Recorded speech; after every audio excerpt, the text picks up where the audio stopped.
Now, when I'm field scoring a deer, the way I like to do it is basically take one side and then double it and add inside spread. I can do that quickly. I've done it so many times that I can usually do it pretty quickly. And I start with a basic frame size of 24-inch main beams, because I look for 150 class deer. That's kind of my standard.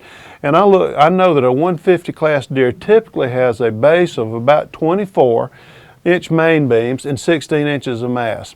So I look at this deer real quickly and I say his main beams are a little short, probably 23. His mass is about 16. He's 39.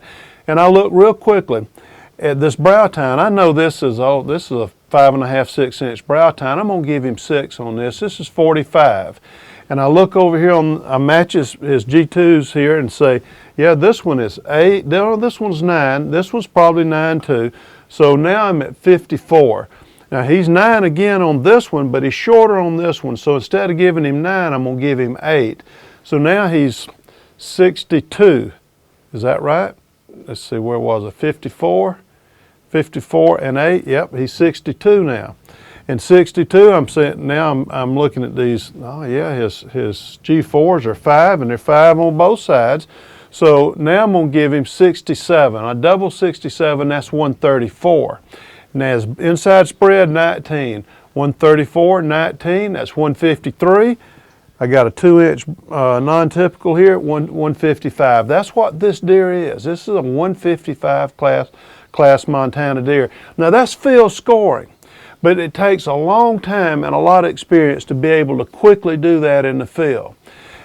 So I really recommend for most hunters to field judge, and that comes again by judging the impression of size based on frame size and a quick tine count. And again, I look to see if he's an 8 or a 10. If he's an 8, he's going to have 2 primary tines up. If he's a 10, he's going to have 3 primary tines up. And then I check for brow tine length. I already got an impression of size on his primaries. And I check on that 4th G4 to see if he's a 10, is it long, is it short? Because that'll affect the score. Brow tine and G4s really affect the score on a 10. But I go by impression of size, and I do that by constantly studying the deer that are in my area that I'm going to be after. Study their score based on their impression of size. That's field judging. So when I see that deer walking out there and I know I'm after a 140 class buck, I look at that deer right away. I look at his frame size. I count his tines, and I think, yep, that deer fits my frame size. That is a shooter. But you have to know what you're after in order to make that determination. If you don't know what you're after, how in the world are you going to know whether to shoot or not? Familiarize yourself with the deer in your area, what the kind of deer you're after looks like, and then go out there with that impression burned into your mind. You're probably not going to make a mistake on your field judging.